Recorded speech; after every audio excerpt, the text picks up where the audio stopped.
With Peter Fraser, it's Money Monday.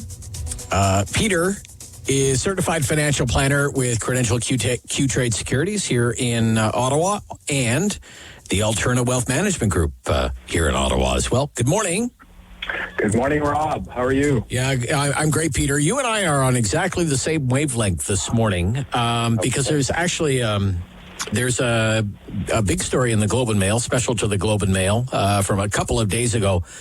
And I read it and I thought of you. All our pension funds are in trouble. We ignore this looming crisis at our peril because we have to keep in mind this idea of retiring at 65. It's totally arbitrary. It was kind of plucked out of thin air back in the 1880s in Germany. And the reason the retirement age was 65, 70 years old is that's when most people died. You weren't expected to collect a pension plan for a long time. And you're talking right now about a similar article along the same lines. Income from your retirement plan so people don't outlive their savings. Can you expand on this, please, for us? Exactly right. It's almost like a paradigm shift. A fellow named Rob Hansen, Senior VP at McKinsey, wrote an article this month called Retirement Reconstructed. And I think you hit it on the head, that the number one need for Canadian retirees and near retirees is actually assistance in developing an extended retirement income plan. And that's simply to help mitigate against the number one risk we're experiencing, which you correctly pointed out, and that is outliving our retirement savings.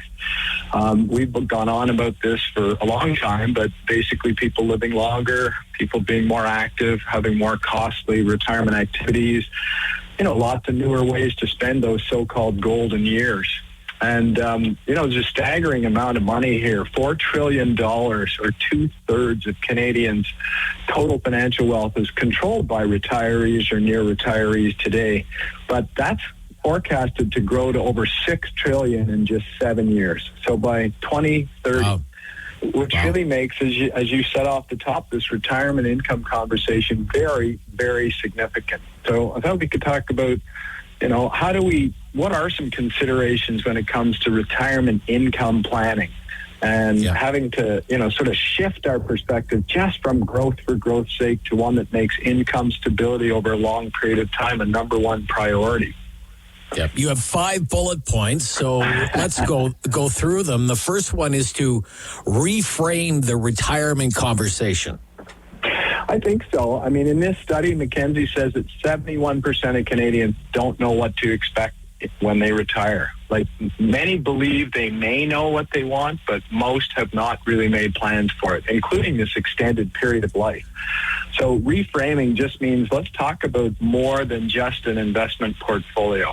An example I use is something I call a discovery evaluation. But as part of this process, which could last for 2 or 3 decades, we try to understand the widest range of what people are hoping will give meaning and purpose to this phase of their life. And when you can talk about those discussions around needs and wants, then we have to go back and see whether or not we can match, your financial capacity with the things you want to do. So reframing that beyond just the portfolio to a wider scope of life. Number 2 talks about reevaluating all of your retirement income streams. And I'm sure this goes into a lot of thinking, but the same study says that 2/3 of Canadians are not confident in what all of their various retirement income sources are. And that the key question they just want answered is, am I going to be okay? So, questions like how much will I really have and how long will it last? These aren't things that vex just a couple of people. It really concerns a vast majority of people heading into this stage of life. So, of course, everything has to go in. Go ahead. Sorry, Peter. I was going to say, and taxes don't go away just because you're retired, right? No. I mean, it's the same thing in retirement as it is in working life. In fact, they remain the single largest expense. And here again, the study says that Canadians are just not confident about managing and minimizing taxes when retired. So, We've talked income splitting, ordering your asset drawdowns, CPP and OAS deferral, but all of these are really significant and should be a central part of your plan. And the last little bit, of course, is reprioritizing estate and legacy planning. We talked about that $6 trillion in 7 years' time, but if anything makes estate planning a must, it's this, because the tax efficient preservation of everything you've worked on matters, but so too does things like control, protecting minors, special needs heirs, confidentiality. There are a lot of things there that help make that conversation broader from this reconstructed perspective.